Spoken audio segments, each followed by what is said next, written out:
Bonjour, bienvenue à vous qui nous rejoignez pour l'émission Les Interviews d'Emmanuel. Je reçois Sophie Bois, une comédienne, donc écrivain et scénariste.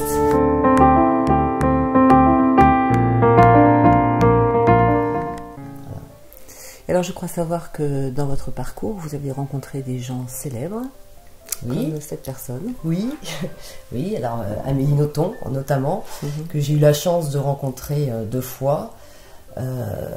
À quelle occasion? À l'occasion d'une signature qu'elle faisait dans un centre culturel. Et j'ai eu la chance de pouvoir la rencontrer, on va dire, avant, voilà, et de pouvoir échanger un petit peu avec elle. Et je lui avais amené mon premier recueil de nouvelles qui était sorti. Je sais pas, lui faire partager un peu. Oui, lui faire partager, voilà, savoir aussi un peu ce qu'elle en pensait, parce que c'est un auteur que j'ai suivi quasiment, je pense, dès le départ. Donc je voulais voilà, échanger là-dessus avec elle. Et c'est vrai qu'elle a eu des réactions vraiment très sympathiques. Encourageantes. Encourageantes, puisque en fait je lui avais laissé la première fois donc mon recueil de nouvelles. Elle m'a appelé dès le lendemain matin pour me dire qu'elle avait lu dans la nuit, j'imagine, je ne sais pas. Oui, je crois qu'elle ne dort pas beaucoup. Elle dort pas beaucoup, Amélie Nothomb, donc elle m'a appelé dès le matin. J'étais un peu étonnée parce que je m'attendais pas du tout à ce retour. Et elle avait trouvé que c'était vraiment bien et elle m'encourageait à continuer. Et elle m'avait dit, mais il faudrait peut-être passer au roman parce que les nouvelles, c'est compliqué, voilà, pour arriver à être vraiment publié chez des éditeurs un peu plus importants que régionaux, ce qui était mon cas. Elle m'a dit, voilà, écrivez un roman. Ah ben, j'ai suivi son conseil et en fait l'année d'après j'ai eu cette occasion encore de la recroiser au même événement et je lui ai amené donc mon manuscrit du roman que je venais de finir qui était Abattre les alouettes avant la chute. Voilà.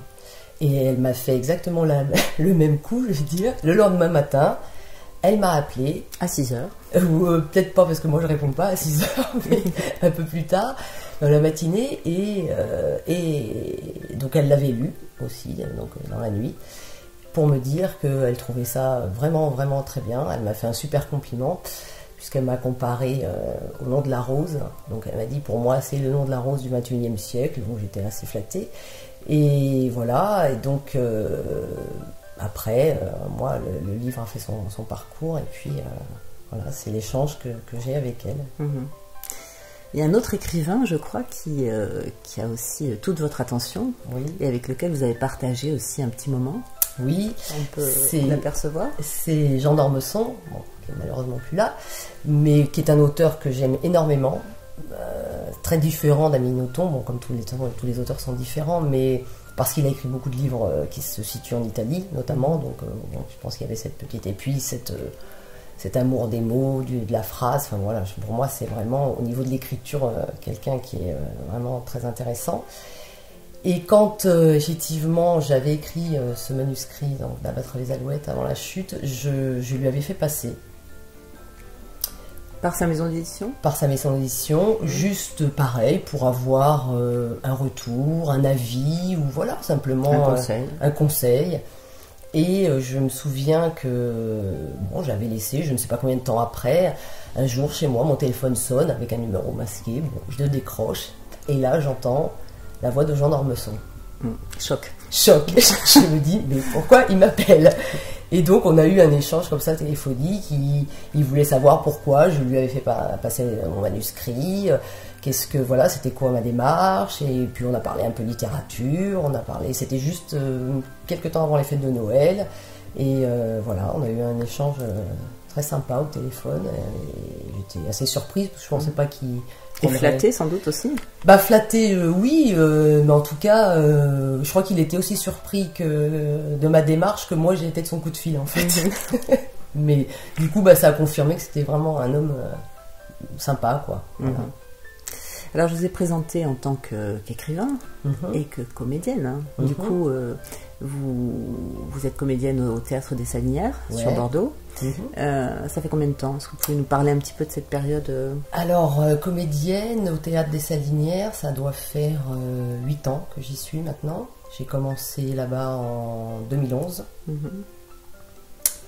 J'avais déjà un parcours de comédienne avant, voilà, mais ça s'est installé à partir de 2011 là-bas. Et depuis, j'y suis de manière récurrente. J'y joue 3-4 pièces dans l'année. La dernière pièce que vous avez jouée Alors la dernière pièce que j'ai jouée, c'était en début d'année, je dis début d'année parce que moi je parle septembre 2018, ça s'appelait Le Béret de la Tortue. Voilà. Et à quelle fréquence à peu près vous jouez des pièces alors là-bas, c'est les pièces. Il y a 2 pièces programmées par mois, donc une qui tourne le mardi, mercredi et une pièce de week-end. Et moi, je joue environ 4 pièces dans l'année, sachant qu'il y a à chaque fois 1 mois et demi de répétition, que les pièces se jouent de 1 mois à 3 mois ou à 2 mois quand elles partent en tournée dans la Gironde. Donc voilà, on a un peu du mal à jouer plus de 4 pièces dans l'année.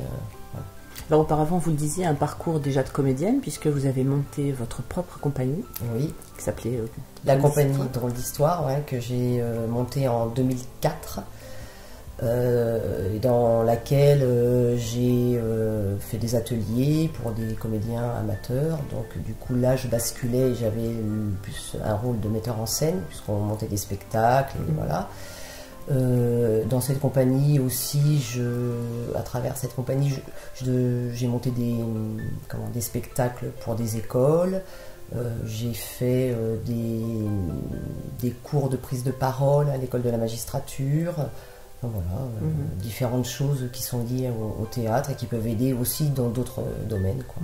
Accompagner les acteurs, monter des pièces avec eux, qu'est-ce que ça vous apporte? Alors c'est différent, c'est pas du tout par rapport aux métiers de comédienne où là on est dirigé, on choisit pas ce qu'on joue, ni le rôle qu'on a. Là, metteur en scène, ce qui est intéressant, c'est d'avoir le regard sur celui qui joue, et de l'amener à avoir une justesse et en tout cas aussi ça permet de proposer son propre univers à d'autres et voilà. Alors en plus d'être comédienne, je crois aussi que vous êtes lancée dans l'écriture d'un scénario il y a peu avec une amie. Oui. Et je crois que les retombées sont assez positives. Oui, tout à fait. En fait, on a répondu au départ à un concours SACD et OCS. C'est-à-dire c'est très compliqué. SACD, c'est la Société des auteurs et des compositeurs. Voilà, c'est là où on dépose quand on a écrit quelque chose, voilà, ses textes ou ses compositions. Et OCS, c'est la chaîne OCS.